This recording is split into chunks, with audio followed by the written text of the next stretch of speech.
the archive that never forgets. The celestial archives hung in the void between star systems, a monument to knowledge that stretched 30 kilometers in every direction.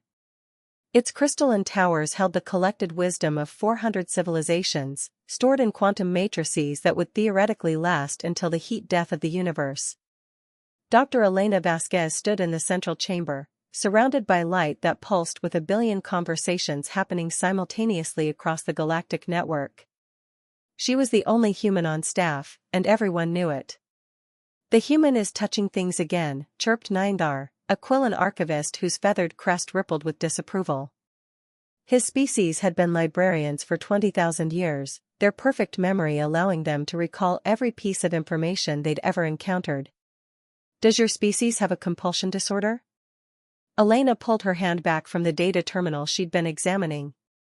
"Just checking the physical connections. Sometimes the basic stuff gets overlooked." "Physical connections," Nindar repeated, his translator struggling with the concept. "Everything here operates on quantum entanglement protocols. There are no physical connections to check." "Humor me," Elena said, smiling in a way that made the Quillan's feathers flatten nervously. The archives employed 17 species, each chosen for their unique relationship with information. The Quillan never forgot. The shard could process data across 17 dimensions simultaneously. The Vex could predict informational needs before researchers consciously formulated questions. The Nestari, living crystals who stored memories in their molecular structure, served as backup systems for the backup systems. And then there was Elena, who'd been hired because the archives director had a strange sense of humor and a stranger understanding of redundancy. "Your shift is ending," Nindar observed. "Why are you still here?" "Couldn't sleep. Thought I'd review the new acquisitions." "By touching inert machinery?" "Old habits." Nindar's crest rippled again, a gesture Elena had learned meant profound confusion. Humans were incomprehensible to most species in the archives.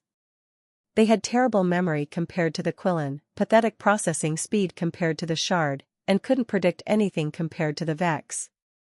Their only notable quality was stubbornness, which wasn't particularly useful in a library.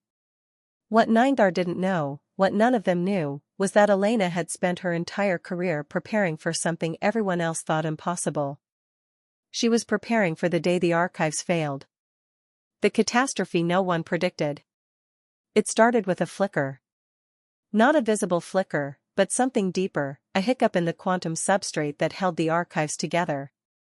Elena felt it before the alarm sounded, a wrongness in the air that made her skin prickle. Then the lights went out. Not just the lights. Everything. Every terminal, every data stream, every quantum matrix that held 400 civilizations worth of accumulated knowledge. The archives went dark and silent in less than a second. Emergency lighting kicked in, casting everything in red. Around Elena, the other archivists stood frozen, their expressions ranging from confusion to outright panic.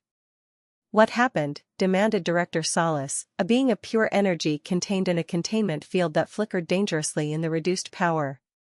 "Report.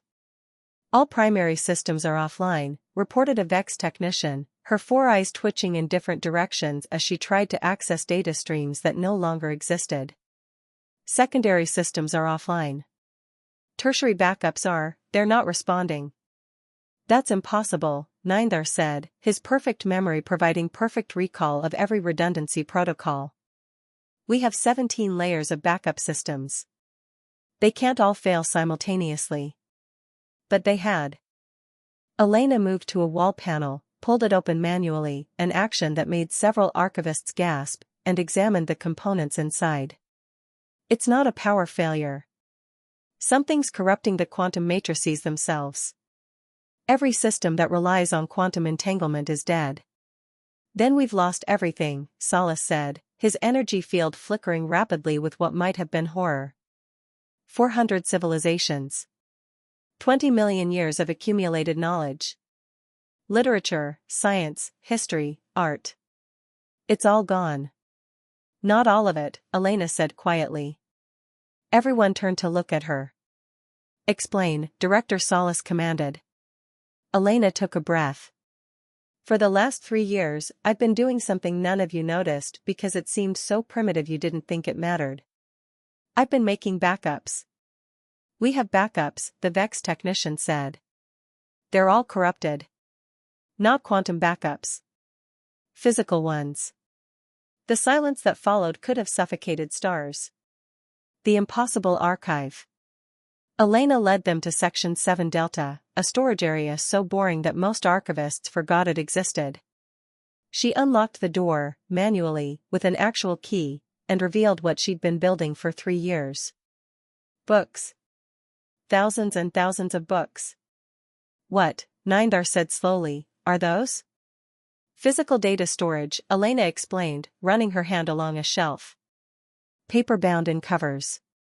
Information stored as molecular patterns in plant fiber. Ancient human technology. You printed data onto dead plant matter? Solace's containment field pulsed with something that might have been outrage or fascination. Why would you do something so barbaric? Because paper doesn't need power. It doesn't need quantum matrices or processing units. It just needs light to read it and hands to turn pages. And it lasts. Elena pulled a volume from the shelf. This is a copy of the Kalantari Archive of Mathematical Theorems. 2,000 years of equations. Right here, readable by anyone with eyes and the ability to understand Kalantari notation. She moved down the aisle. Here's the Vexian History Compendium. All 47 volumes. The Shard Philosophical Texts. The Quillen Poetry Collections. Medical databases from 60 civilizations. Engineering specs for colony ships. Treaties, laws, cultural records. How much did you copy? The Vex technician asked. About 3% of the archive's total contents. I prioritized information that civilizations would need if they lost access to the network. Survival data, foundational knowledge, historical records that define cultural identity. 3% sounded small until you realized the archives contained the accumulated knowledge of 400 civilizations across millions of years. 3% was still more information than most species produced in their entire existence. This is insane, Nindar said, but his crest wasn't rippling with disapproval anymore. It was raised in something that might have been awe. No one has used physical data storage for 20,000 years. It's too slow, too inefficient, too prone to degradation. It's also immune to quantum corruption, Elena countered. When the digital fails, the physical remains. Humans learned that lesson the hard way, multiple times. We built digital archives, lost them to electromagnetic pulses, solar flares, system crashes. We learned to keep paper copies of anything we couldn't afford to lose. Director Solace moved closer to the shelves, his energy field casting strange shadows across the books. Can this information be transferred back into our systems once we restore them?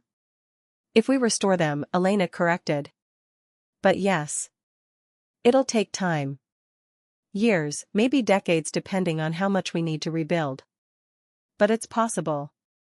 How did you even create these? Asked an Astari archivist, his crystalline body refracting the emergency lighting. Our fabrication systems can't produce paper. We don't have the technology. Elena smiled. I brought it with me. A printing press, paper-making equipment, basic chemistry for creating ink. I've been running a miniature paper mill in my quarters for 3 years. You all thought I had a very unusual hobby. We thought you were insane, Nindar admitted. That too. The network collapses. Over the next hours, the true scope of the catastrophe became clear. The quantum corruption hadn't just hit the archives. It had spread across the entire galactic information network like a virus, collapsing data matrices on every world that used quantum entanglement for storage. Civilizations that had gone entirely digital were discovering that their entire recorded history had vanished in moments. The Quillen homeworld reported that their quantum libraries were gone. Thousands of years of perfectly remembered history, stored digitally because even perfect biological memory eventually died with its host. Gone. The Shard Collective, whose entire governmental structure existed as distributed consciousness in quantum storage, had fragmented. They couldn't remember their own laws, their treaties, their social contracts. The Vex, who'd predicted everything except this, were in chaos. And in the celestial archives, Elena Vasquez stood surrounded by books, the only surviving repository of knowledge in a suddenly ignorant galaxy. "We need to organize distribution," Director Salas said, his voice steady despite his flickering containment field. "Every civilization will be sending representatives. They'll want copies of their own records first. We can't just copy books quickly," Elena warned. "This isn't digital. Every copy has to be made manually or with mechanical presses. It'll take time." "Then we prioritize," Salas decided. "Medical information first. Engineering specs for life support systems. Agricultural data. Things civilizations need to survive while we rebuild." "There's a problem," the Vex technician said, her four eyes all focusing on Elena. "Most species can't read physical text. We've been using direct neural interfaces for millennia. We've forgotten how to process information that isn't fed directly into our consciousness." Elena had anticipated this. "Then you'll have to remember how to learn the old way. Classes. Teachers. Students who sit and read and take notes by hand. It's slow, but it works. Humans still do it." "Of course you do," Nindar muttered. "Your species never met a obsolete technology you weren't willing to maintain." "Not obsolete," Elena corrected. "Persistent. There's a difference." The question everyone asks. It took 3 days for the first diplomatic vessels to arrive. Representatives from 40 civilizations crowded into the archives, all demanding access to Elena's impossible library. Some were grateful. Others were angry that she hadn't told anyone about her project. Most were simply desperate. Elena stood before them in the main chamber, the emergency lights casting her shadow across thousands of faces, feathers, crystals, and energy fields. "I know you have questions," she began. "But the most important thing you need to understand is this: what I saved is just a fragment. 3% of what you lost. The rest is gone, and I can't get it back." "Why didn't you save more?" demanded a Quillan ambassador, his crest rigid with barely contained fury. "You had 3 years. Because I'm one person with one printing press working in secret, because I knew none of you would take me seriously. Because you all thought physical storage was primitive and unnecessary. Because every time I suggested creating non-digital backups, I was told it was a waste of resources." The chamber went silent. "But you did it anyway," Director Salas observed.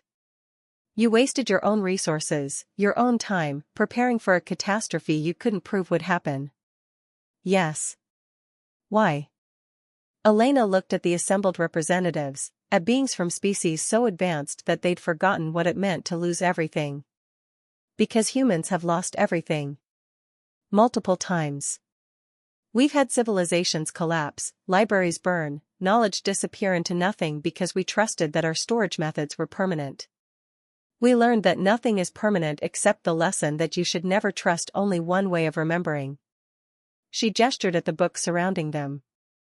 "This is called redundancy. It's inefficient and slow and takes up physical space.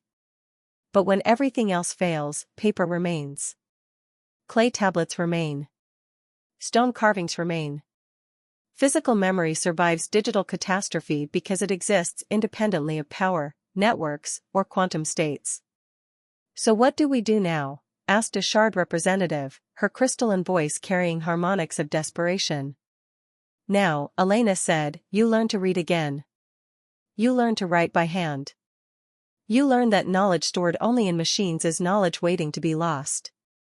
And you help me start printing more books, because 3% isn't enough to rebuild your civilizations." "This will take generations," the Quillan ambassador said. "Yes. It's medieval. It's survival." The ambassador's crest slowly lowered, the Quillan equivalent of acceptance. "When do we begin?" Elena smiled, tired but determined. "We already have. Follow me. Teaching an advanced galaxy to read. The first lessons were humbling for everyone involved. Elena stood in a converted conference room, surrounded by representatives from species that had mapped quantum foam and built Dyson spheres, teaching them how to hold pencils. No, not like that, she told a Vex scientist whose 4 hands were each trying to grip the pencil differently simultaneously. One hand. Pick one hand and use it. The others can rest. But that's inefficient, the Vex protested. Why would I only use one hand when I have 4? Because writing by hand requires specific fine motor control that doesn't scale linearly with additional limbs. You need to develop muscle memory, and muscle memory requires consistent repetition with the same muscle groups.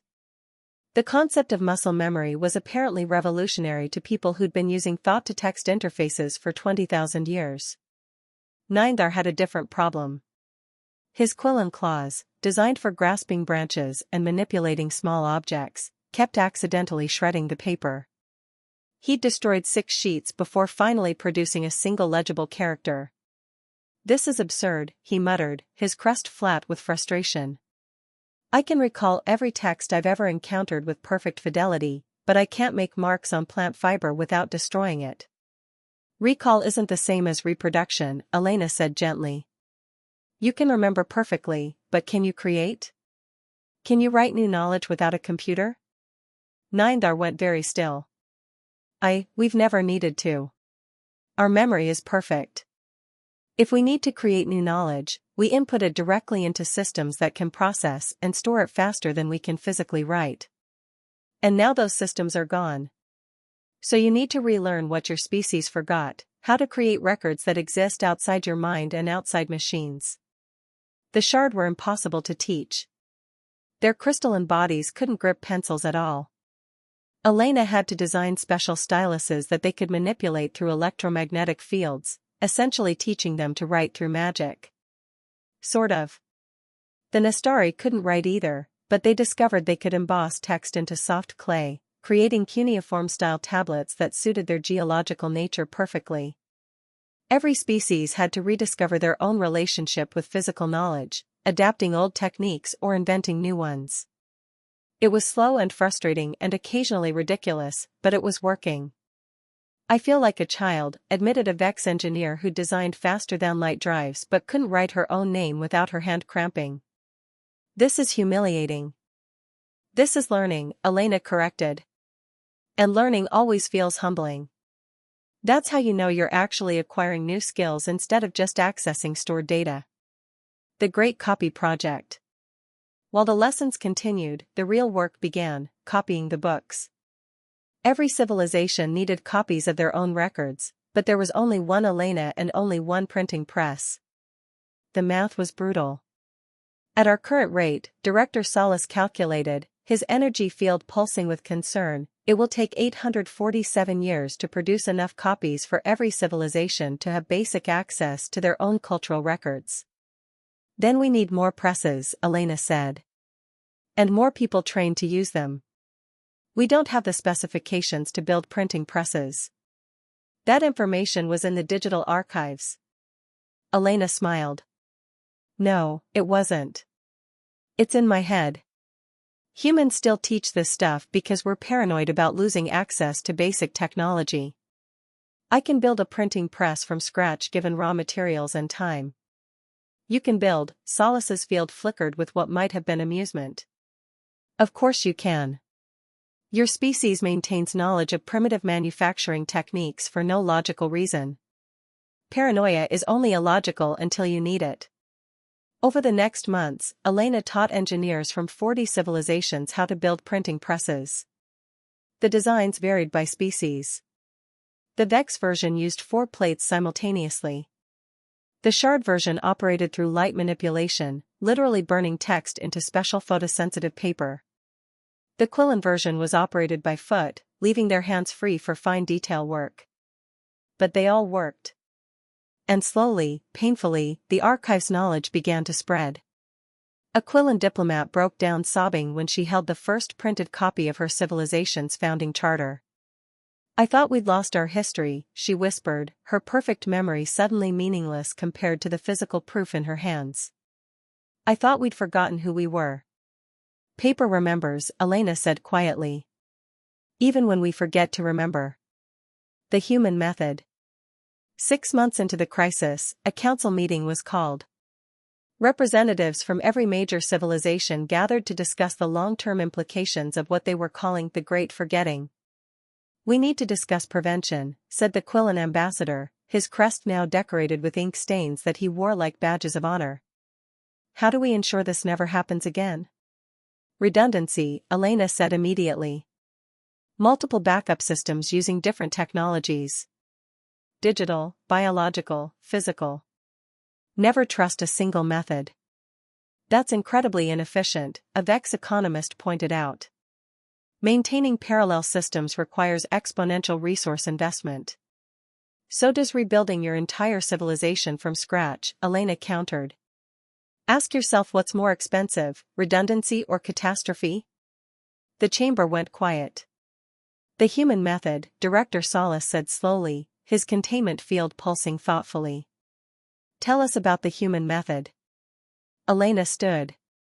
Humanity has survived ice ages, volcanic winters, asteroid impacts, nuclear wars, and complete societal collapses. We've lost civilizations and rebuilt them. We've forgotten languages and rediscovered them. We've watched knowledge disappear and fought to recreate it.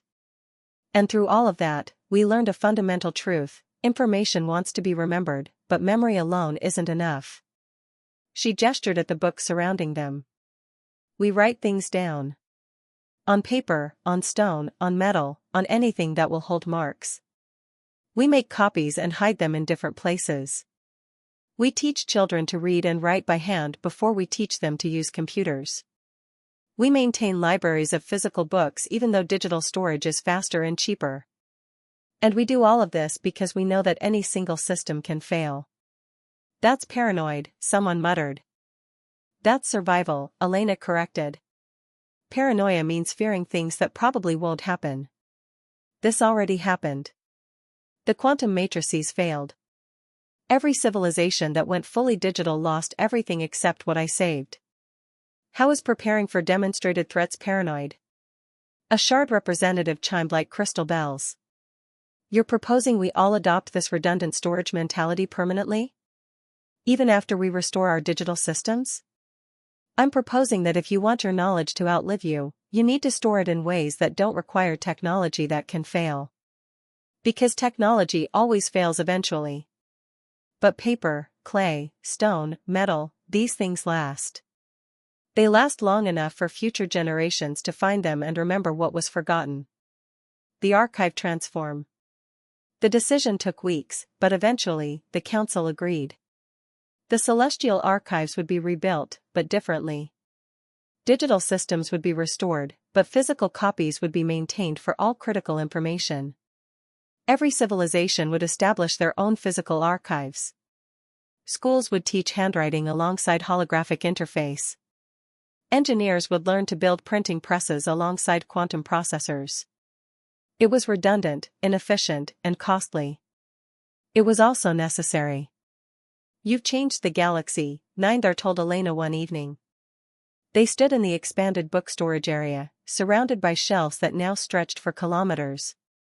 Quillen scribes, Vex copyists, and shard etchers worked through the night, creating copies of copies of copies. I just reminded everyone of something they forgot, Elena said. Knowledge isn't about the fastest storage or the most efficient recall. It's about persistence. It's about making sure that what we learn today can still be known tomorrow, even if everything goes wrong in between. The Quillen have perfect memory, Nindar said softly. But even perfect memory dies when the person dies. Your books, they outlive their creators. That's the point. Civilizations are bigger than individual minds. Knowledge needs to transcend the person who first knew it. Nindar ran his claw carefully along a book spine, no longer shredding but caressing. We're printing a complete copy of the Quillen poetry collections next week. 3,000 years of verse. I've memorized every poem perfectly, but seeing them in physical form. His crest rippled with emotion. It makes them real in a way memory doesn't. Because you can share them now, Elena said. Someone who doesn't have your perfect memory can read them, learn them, love them. Physical knowledge is democratic. It belongs to everyone who can access it, not just those with the right biology or technology. The next generation. 2 years after the Great Forgetting, the first children arrived at the archives. Young Quillen, Vex, Shard, Nestari, and dozens of other species, all there to learn the ancient art of reading and writing by hand.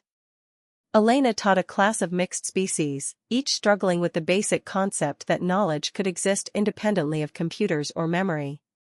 "Why do we have to write it ourselves?" asked a young Vex, all 4 of her eyes focused on the pencil she was holding wrong. "Can't we just scan the books and restore the digital copies?" "We will, eventually," Elena said.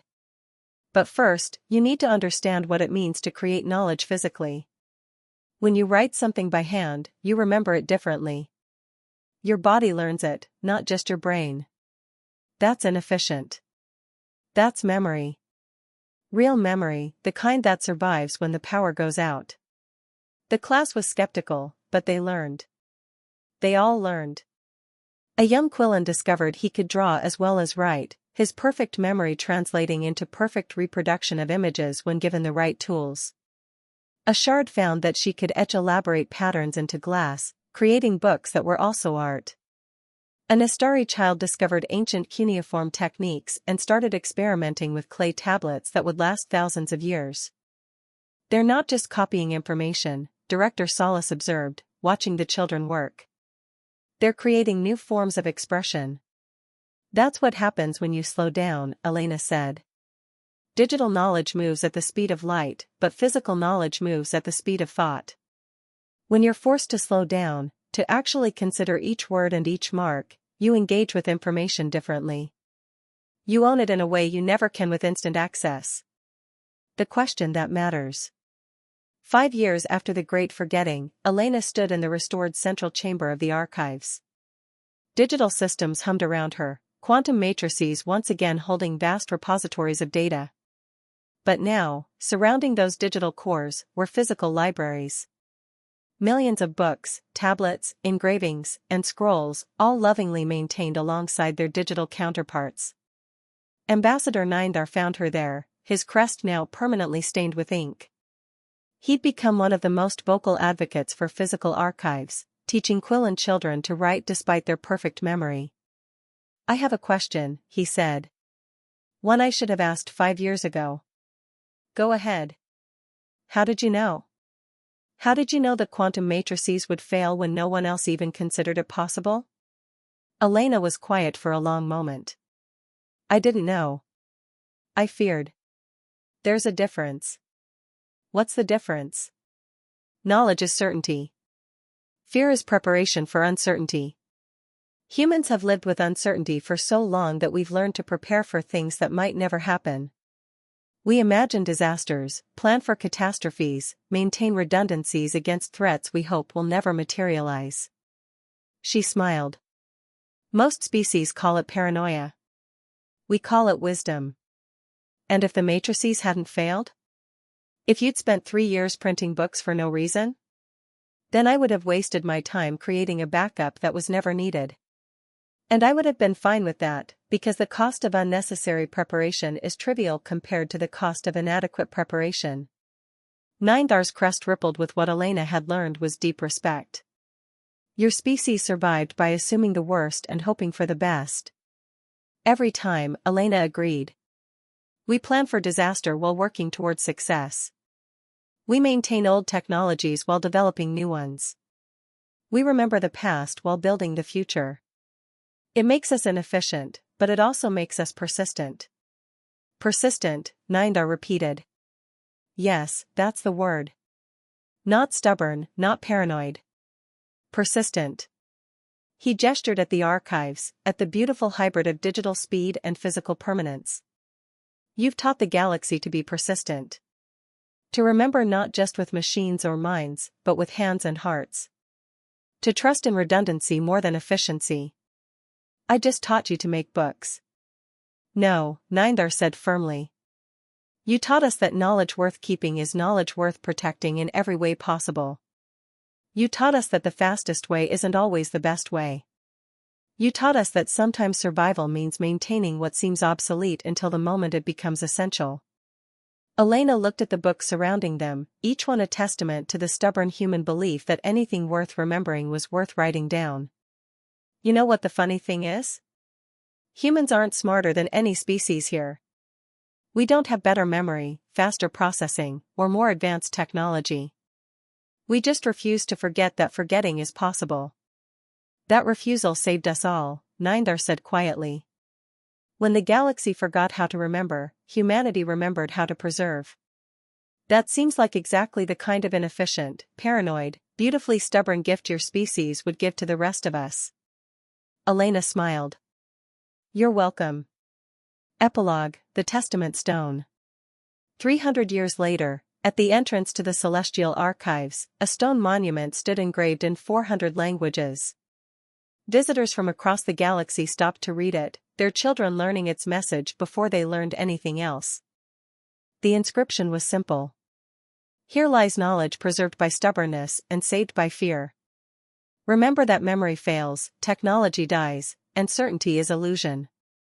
But paper persists, stone endures, and what is written survives. Never trust only one way to remember. This truth, carved in stone by human hands, will outlive us all. Elena Vasquez, keeper of persistent memory. And below that, in smaller text, a human proverb that had become galactic wisdom. The backup you don't need is better than the one you don't have.